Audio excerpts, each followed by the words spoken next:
He wrote the most popular song of 19th century America. He was the first American to make his living by songwriting, although it was a pretty meager living. Two states have chosen songs by him to be their official state song. His music is still around today, and some of his songs periodically come back into popularity. His name was Stephen Collins Foster, the father of American music. This is Abbreviated Bios, and I am Stephen Yoder, your host. Stephen Collins Foster was born to William B. and Eliza T. Foster on July 4th, 1826, in Pittsburgh, Pennsylvania. He was the ninth of 10 children.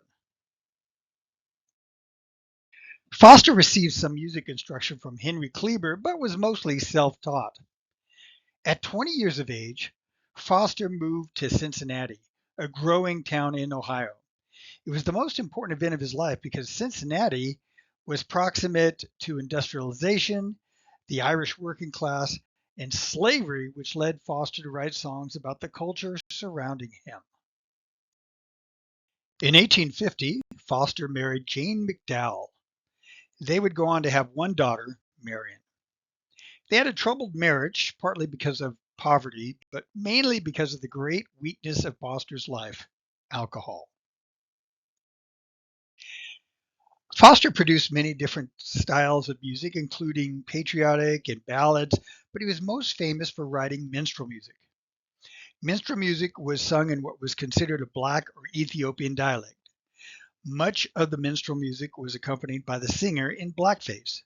It tended to be very demeaning to blacks. It would become the most popular music in America for both whites and blacks for over 50 years. Foster, who helped popularize the genre, tended to have lyrics much more sympathetic to black characters in his songs. I have done a great deal to build up a taste for the minstrel songs among refined people by making the words suitable to their taste, instead of the trashy and really offensive words which belong to some songs of that order. Foster's first great song was "Oh Susanna" in 1847. It was the most popular American song of the 1800s. It was a minstrel song that, in part, portrayed some of the confusing changes coming from the Industrial Revolution, such as confusion between the new innovations of electric and steam power. A lot of people at the time used to get them confused. The second verse, however, also had a racial pejorative referring to blacks. It is the only offensive term in the song. Change that one word and the song is completely innocent. "Oh Susanna" was hugely popular, but Foster only made about $100, or about $4,000 today, on royalties. Why? Well, first, to make money, you had to sell the sheet music. Most people didn't play instruments, and the song was easy to memorize.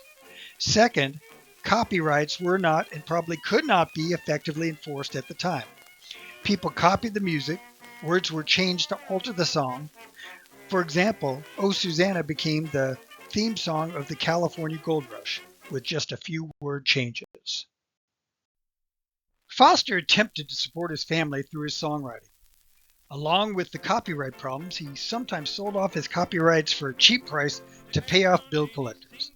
These reasons, along with his alcoholism, made for a very meager living for his family.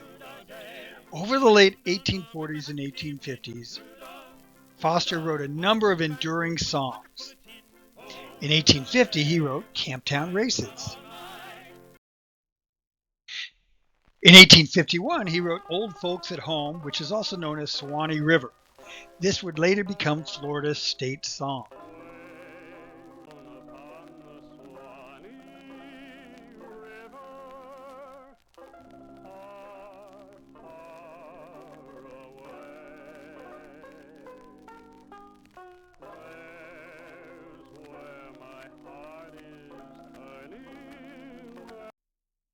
"My Old Kentucky Home" was written in 1853 and would become Kentucky's state song.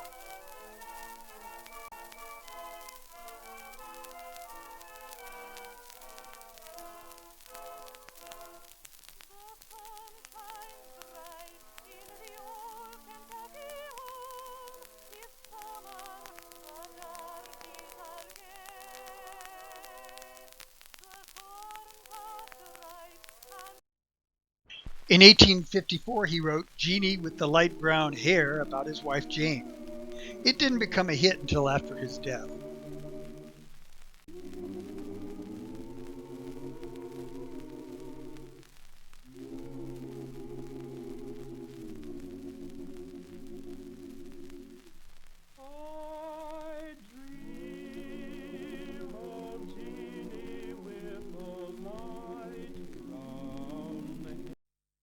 In 1855, he wrote what I consider to be his best song, Hard Times Come Again No More. It would become popular during the Civil War. In the poverty-ridden months leading up to Foster's death, witnesses said he sang this song a lot as he went through his days. This song seems to regain popularity whenever tough economic times come to America, such as the Great Depression of the 1930s and the Great Recession of 2008. In the 1995 movie Georgia, about a sibling singer rivalry, the song was sung twice, once as a traditional country song and the second time as a punk song.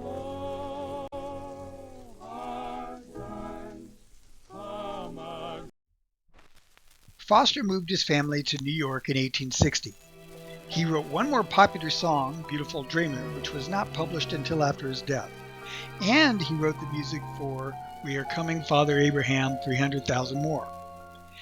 Unfortunately, his drinking got the best of him, and his wife Jane left him and took Marion with her.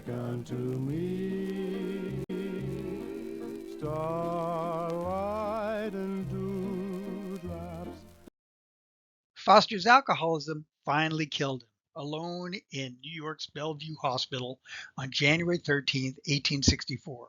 He is buried in the family plot of Allegheny Cemetery. Pictured is his gravestone and a Western Union telegram stating that he had died. Also, there is a statue that Pittsburgh put up for him, showing him writing a song and a guy playing a banjo. A few years ago, the statue was taken down because the African American playing the banjo was considered offensive somehow. Stephen Collins Foster was the first great American songwriter. His music is heard in the background of many movies set in the 1800s. Modern musicians will incorporate portions of his music as part of their songs. Most people have heard at least some of his music. In fact, I recently heard an ice cream truck playing Oh Susanna as it drove up my cul-de-sac.